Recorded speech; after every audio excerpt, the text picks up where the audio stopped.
You're listening to Chicago Stories, a podcast from City Hall featuring the stories of everyday Chicagoans, as told to Mayor Rahm Emanuel.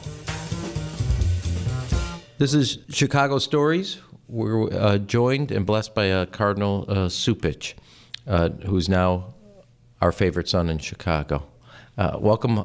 How does it feel like home? Oh, yes. You know, the first Christmas that I came back from Omaha, when I was visiting my family, I landed in O'Hare, and the feeling came over me that I was coming home. It wasn't coming back to work. I was coming home. Mm. And people have been really terrific about making me feel at home right away. Growing up in the Midwest, it's easy to do that. People are the same here, so. Yeah, same attitude, very friendly. Attitude. Yeah, and also I just think wanting to roll up the sleeves and get the job done. Mm-hmm. It's, sometimes it is a straight line between A and B, and we don't have to complicate it. That would be like a lesson for us in politics. I usually like to take more circuitous routes between A and B. That's right. It's serpentine, I'd call it. What was that when you said that Chicago felt like home? I know it's about the Midwest, but what else kind of like a comfortable old shoe, so to say? Well, I think a number of things. First of all, the dead of winter, the weather is pretty much like I had growing up in Nebraska. But also it's the fact that people are warm. They want to come up and talk to you. They give you encouragement. But also it is a way in which community and family is important. Neighborhoods are important. Mm-hmm. I grew up in South Omaha, which is much like the south side of Chicago, where you had ethnic enclaves of people who and had so much in common, and yet didn't find that interaction with other ethnic groups was threatening. Mm-hmm. But there was a sense where you belong to a neighborhood, you protect that, that's important, and yet that wasn't in a way a wall or a barrier to in some way not want to relate to other people. So it is that relational aspect of human life that's important. I've spent time with you now over the last year. I know you're in the place of worship and faith, but you are a keen observer of politics and society. When did you think that flipped and those, as you said, people are proud of their neighborhood, proud of their culture or ethnicity? When did that flip from not being divisive to becoming so coarse and divisive? And do you buy the fact that we are divided? I have my own theory of it, but...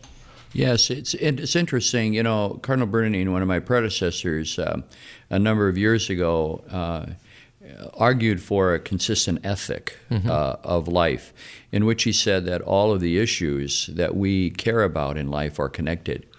I think that was important. However, I have tried to look at it in another way, given the developments. I think that what we now have is not that issues are divided or that we are not connecting issues. People are divided. They're living in their own camps. A lot of that has to do, I think, where they get their information. Social media today dominates where people find a source of information, and a lot of times it's very polarizing and tribal. I think that's a part of it. So we are divided not just over issues, but as people, as camps. It takes a tragedy, or it takes a difficulty that people suffer. I just came back from Puerto Rico to let people know that there is another base that we have so much in common, that we share in common. And I think that so often in life, we're not able to talk to each other simply because we've convinced ourselves that the other person is an enemy. Mm-hmm. And I think that that's very toxic to life in society and our politics. Yeah. I see it as not so much that I kind of try to resist that we're divided so much as we are disconnected. It's another way of putting it, yes. But I would not underestimate the fact that there are forces out there who want to divide us. Oh, as the mayor of Chicago, I'm well aware.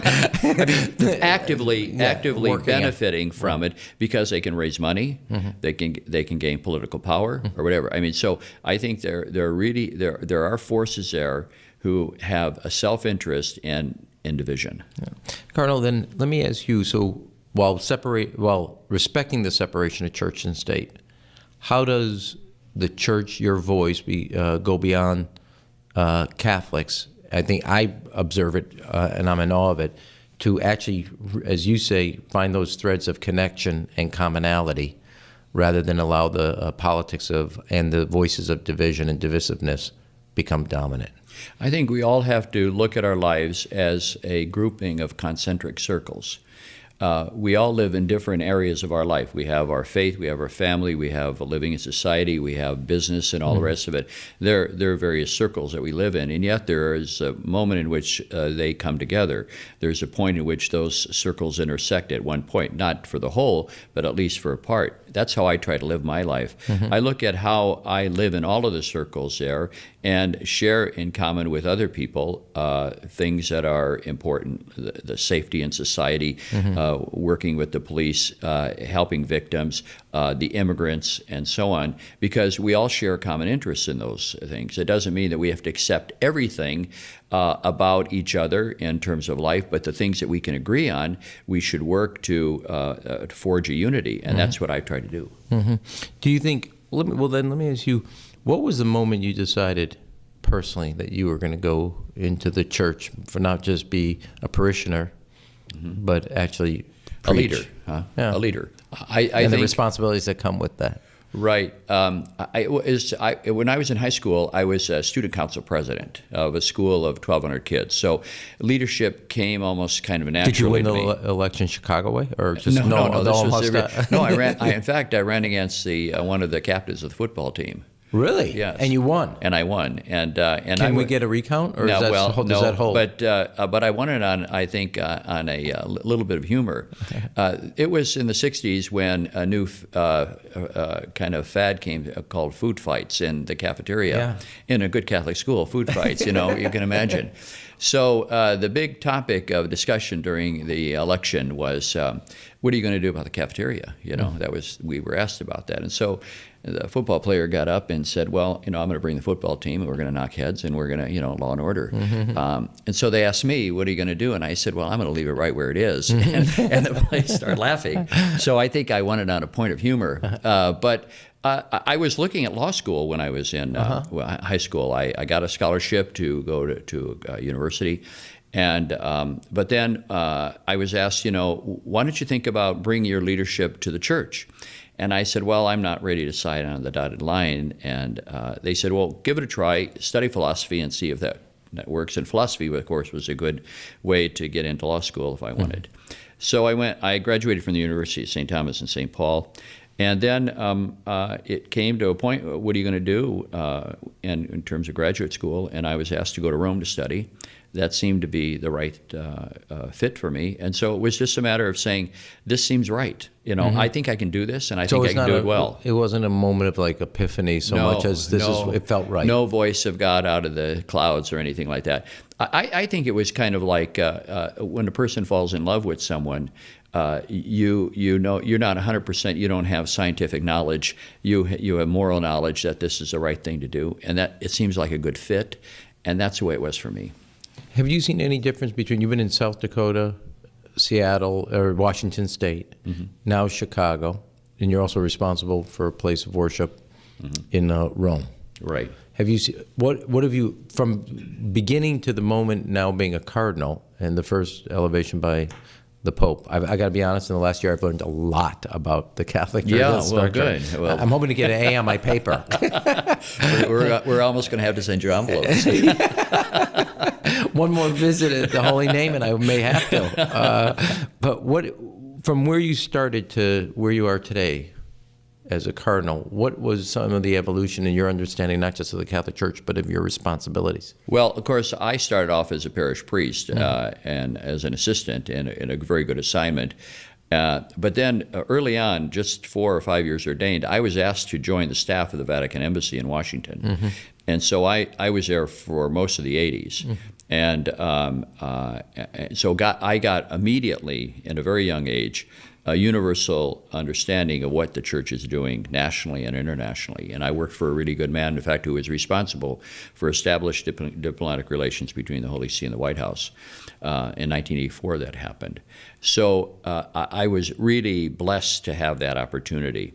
Then I came back, and I was a pastor of a parish in Omaha, then became a rector of a seminary in Columbus, Ohio, came back for a year in a parish, and then was made bishop at a fairly young age in Rapid City, South Dakota. I was 48, 49 years old. I was there for 12 years. Then, of course, that all of that previous life of being on the national scene, shrunk, because here I'm in western South Dakota with 27,000 Catholics, one of the smallest dioceses in the United States, 5 Indian reservations, 3 of the 10 poorest counties in the United States, with Pine Ridge being the poorest where the Indians live. And so you have to really do ministry on a granular level, not a macro level. You have to do it on the micro level.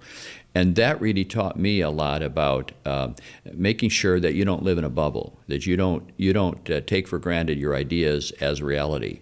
But you have to deal with real life people, the alcoholism on the reservation, the whole question of joblessness, hopelessness of kids. So what can you do better about that, and how should that inform the way you think about policy rather than your ideas? And I think that experience of being 12 years on the reservations with Indians taught me a whole lot about what should be your calculus for policy and discussion in the public life. So you and I have worked on a number of issues in our respective roles, both immigration, refugee issues, and violence. Immigration, we can spend some time, but on the issue of violence and helping people have alternatives. I say this somewhat also as now watching, all 3 kids get older. I have actually become much more of a traditionalist about, while we raised them Jewish and proud of the Judaism and observant, much more believing in the role of faith and structure and helping kids my kids grow up from youth to adolescence to now young adults, helping them structure their lives. And yet so much of the discussion about violence is about economics, where I actually think and you and I have talked about this, some of the elements of spirit and moral judgment is missing from that discussion. Yes. I think what violence does, that religion and faith can help with, is if you talk to any of these kids who are shooting other people somewhat callously, these are kids who have grown up in an environment in which they feel disconnected from society. They don't have any connection to their family. They don't have any relationships other than the gang relationships that are there. And so they're detached from society. I think what faith does is help young people understand that the world is bigger than just their own particular needs, or maybe the people who are going to manipulate them in such a way that's going to take advantage of them and make them become violent. Your kids who go to our church and so on, what we try to do is not give them a bunch of ideas and dogmas. Those are important. Beliefs are important. But we think it's important to focus on how we create strong relationships among them, where there is a sense of co-responsibility for each other, where they see that they have so much to give by who they are to the elderly, to the poor, to others, so that they see that they're connected in life. I think once kids begin to realize that they are connected to a greater good, to a greater whole, then that will lessen the possibility that they're going to act out violently, because they're going to that creates empathy in them. I think there's no empathy in these kids who are doing these things because they feel disconnected. Yeah, earlier this morning I was at a religious meeting and breakfast on the South Side, and a gentleman came up to me and said, I used to be a gang member, I'm now mentoring young kids about why not to go into that life. And that, that sense of mission, that he knows what he did for a good part of his life was wrong. And I think a lot of young kids are missing that structure. And I also think that human touch. Oh, it is. They can't. Yeah. These are kids who have grown up unloved, disconnected. And so that has shaped their own spiritual life in a way that channels those energies to be violent rather than to be productive. Yesterday, I don't know if you heard the story about the young man who came from Puerto Rico to be with his grandmother, and he was on the north side and shot 10 times. It was an AK-47, he told me. I visited him yesterday in the hospital. And here's a kid who came from Puerto Rico, because of the disaster there, looking for jobs. He was working in a car wash just to support himself, 17-year-old kid who came here to start a new life. And he was just walking to work and shot on the street. Well, I could see the difference between the person who shot him and this kid. He had his whole family around him, his grandmother there, his parents were around him, friends came to visit, and so on. Well, this kid, despite the fact that he's suffering from these wounds, has the tender care and attention of family members. Even though he's wounded, the other kids who did the shooting are very wounded because they don't have that kind of affection and sense of connectedness to other people. Help me and others then.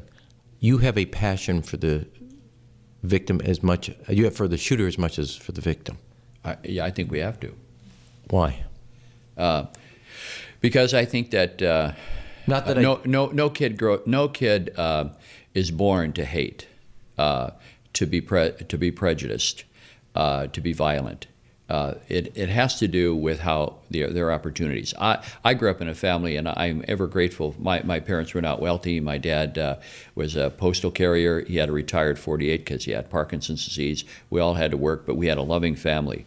When I talk to these kids, and you hear their story of how they grew up, and they didn't have any attention. Nobody cared about them about going to school. They didn't get a decent education because nobody was there to help them. They grew up handicapped. So I grew up in Omaha where Father Flanagan founded Boys Town, and he says there's no such thing as a bad boy. I really believe that. I think people are born good. Look at all these kids who grow up racist, skinheads, and all the rest of it. Somebody taught them that. We attack racism by telling people early on in age and also fighting whenever there is bigotry, anti-Semitism, racism. We name it right there, and as an adult world need to say that, because otherwise we're going to teach our kids another story. How do you put, I don't want to press this point, but I'm going to ask one other question, because maybe I'm learning more here. If that is an empathetic, appreciative of context, where's the moral judgment? Well, of course, there is moral judgment on their part as well, but their compass for making a moral judgment is skewed. You mean for the kids, the shooters? Is that what No, and also for those who are judged, meaning yourself, as somebody who would actually help minister to them. Well, I think that you have to walk with them slowly and incrementally build. You mentioned this fellow who was an ex-gang member, now he's a mentor. There was somebody who was transformative in life who got him there.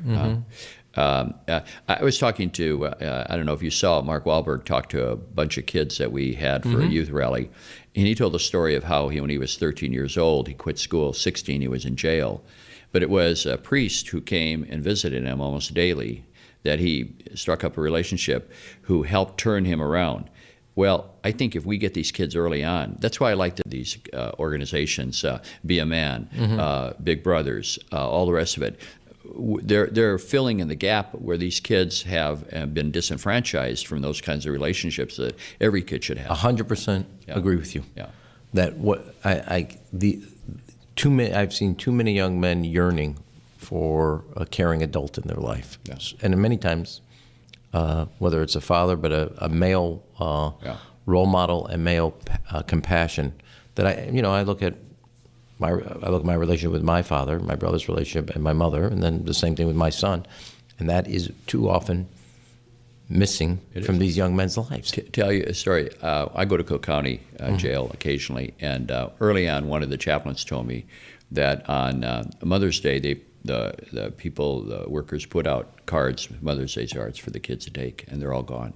They put them out for Father's Days, and nobody takes them. Right. So I'll give you one anecdote. So when President Obama was coming in 2012, he was coming out. I was convinced him to sit through at Hyde Park High School, a Becoming a Man circle that I've participated in many times. He said, okay, I'll do it. He was supposed to be 20 minutes. It's an hour and a half. He's up there. Oh, it's engaging. When he introduced his foundation, My Brother's Keeper, the young man, Christian, who sat next to him, was the one that introduced him in the East Wing. But the kid signed a Father's Day card. And I think one, but more, mentioned, now they're all juniors and seniors in high school, that was the first Father's Day card they had ever signed, which was to the president. And that's just not It's not normal. It's not normal. It's not right. Which is also why I stand in awe of these single mothers who do it right. Because I mean, I know what it takes for Amy and I to collectively to do, and we have all the benefits that comes with our lives, and all that women have going against them in the first place. Yeah, that's right. They're my really heroes. They are. They're the ones who and grandmothers. Mm-hmm. These grandmothers are incredible. I mean, it's they really are heroes. I stand in awe because I don't know what the burdens they carry. How do you help? One other area we've worked together is our dreamers. You were over at our house when Amy and I had a number of dreamers. How do we make sure that these kids know? I mean, I was at an event, I did an architectural thing, the BP youth program. We had a number of kids, all top 10, 300 participated. One young woman came up and just started crying and to thank me. And I think sometimes we forget how important yours, mine, and other elected leaders and other spiritual leaders' role is in comforting them in the sense of where they are today in their own lives. How do we, and I actually think not just our city, I think our country respects these kids and wants them, but they are so vulnerable. They are, and it's senseless. I think, if this is being broadcast, I think you would agree with me that it's up to every individual who's a citizen to call their representative and say, let's get this thing done. Mm-hmm. But there's no reason why we shouldn't have a bill that protects DACA students. Mm-hmm. We have them here in Chicago. Most of these kids came to this country not of their own will, but when they were less than 10 years old. They speak English. They don't know any other country. They're contributing. Senator Durbin featured on the floor a young man who is studying at Loyola Medical School. This young man is getting a PhD in microbiology and an MD at the same time. These young people are going to contribute mightily to the country, but it's a matter of fairness. We are an immigrant nation. This should not even be a question. I think that we should rise up and tell our representatives that this cannot continue the way it is, and this has to be the priority for the federal government right now to fix. I didn't mean to put you on one policy spot, but we as a city just unveiled the Chicago Key to help undocumented feel like they have the equivalent of a driver's license. I'm hoping the church, since you minister to a lot of undocumented communities through the church, participate in that and making sure they're distributed, they understand the benefits that come. We do. We have a good footprint. We can do that. We have a great footprint, especially in the Latino community. Right. We can get that done. I don't see any reason why we shouldn't participate. We worked together on other issues, for instance, the summer jobs programs before that have benefited everybody. But I just think that we're losing our soul as a country if we don't do this. This should be an easy yes for everybody. There should be 100% voting for this in both the House and the Senate, as far as I'm concerned. I'm going to go back to one thing because I'm fascinated. You and I've sent you articles about there was a piece that I sent you. I think the last one was about the relationship between Easter and Passover. Right. Yes. Have you studied other faiths, and is there other things that inspire you of whether it's Judaism, the Muslim faith, Hindu, or other faiths that you say that would be interesting given your Catholic teachings that you admire in other faiths? Mostly the Jewish tradition, only because the mayor's interviewing you. Yeah, because the mayor, and I wanted to make sure I had all the right answers. Happy Hanukkah, by the way. Thanks for the fourth night. Yeah, the Alabama voters gave me the first night. I have no idea what you're talking about. Anyway. But because my background in my doctorate is in worship, and our worship is so rooted in the Jewish tradition that when I taught courses, of course, I made that link, so I know quite a bit about it. But also the Islamic faith I've studied because I'm the chair for the Bishops' Conference on the dialogue with the Muslim community. And so I've been able to really look at what are the points of convergence between Judaism, Islam, and Christianity and there are. I mean, they're rooted in the Abrahamic faith. And so that is something that I've had good interactions with the Muslim community. I'm really taken by particularly the struggles that parents feel right now with their young people feeling alienated because of the rhetoric, and really wondering whether or not they're going to be radicalized because of them feeling alienated. And I think that we should not overlook that. We all have co-responsibility to help these parents. And that's what happens. You know, these young people who do violent acts, who maybe are born here or raised here as young people, who then become very tender fodder for radicalizers. That we can stop that if we stop the rhetoric that alienates these young people. I know. I see we're coming to the end. Oh, so fast. But well, I have a. If you had one wish for your mayor to do in the year of 2018? I would say, and we've talked about this before, I came here 3 years ago and spoke on the evening of my installation, saying that I wanted, this was on the 17th and when the city was present, I wanted to be a partner with all of you. So my offer to you as a mayor and to all the city leaders is let's work together on very common issues. The violence thing is important. We've started an anti-violence initiative. We're naming a new person pretty soon. But I think that if we could sit down as local state government to see what resources that we have already there in place that we can continue to cross-share the resources that are there and what we're doing, almost to take an inventory of what we're doing and put together a plan for how we're going to address this in a common way, I would welcome that. And I think that the county would. I know you expressed interest. So let's look at how we can develop our resources together, and maybe even a task force or some other way in which we can really make an impact on the violence that we have in the city. I know it's close to your heart. It is to citizens here in Chicago. We're proud of the city. We should be. This is a festering wound that we need to deal with, and I want to pull together with others to better the situation. I want to thank you for coming on Chicago Stories. We have a fast round, but now that you're a native Chicagoan, I think you can handle it. All right, good. You ready? Good. Cubs or Sox? Chicago. That's not good enough. I'm a Chicago fan. Well, you clearly have not adopted Chicago because you would pick one otherwise. All right, this is easier then. Thicker, thin pizza. Thin. Don't worry about it. Because pizza that I eat is in Rome and it's always thin. Okay, we understand that. You're 0 for 2 right now. Hancock, well, it's good to be contrarian once in a while. It's okay. Hancock or Sears Tower / Willis Tower. Hancock. Okay. River or lake? Oh, lake. Okay. 12-inch or 16-inch softball? And I don't know if anybody's shown you yet the 16-inch softball. 12-inch. Okay. You're a natural. You got 3 out of 5. We're okay. You mean I can stay? You can stay. Because of my age, getting another job is tough. Yeah. Well, don't worry. I'll be a reference. Thanks a lot. Cardinal, I want to thank you so much. And Thanks, Mayor. Also, especially with this holiday season.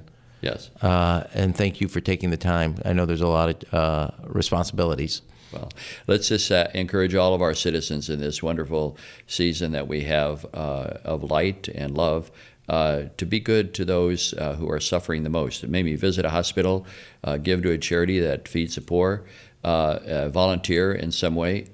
Let's do it together. Chicago is a city that works. Yeah, my point is, both our faiths use candles. Right. And Hanukkah is the one of 8 nights. I do want to make sure that we keep bringing light to where there's darkness. That's a good aspiration for taking us into the new year, too. Happy New Year. Thank you. Same to you. Thank you, Cardinal.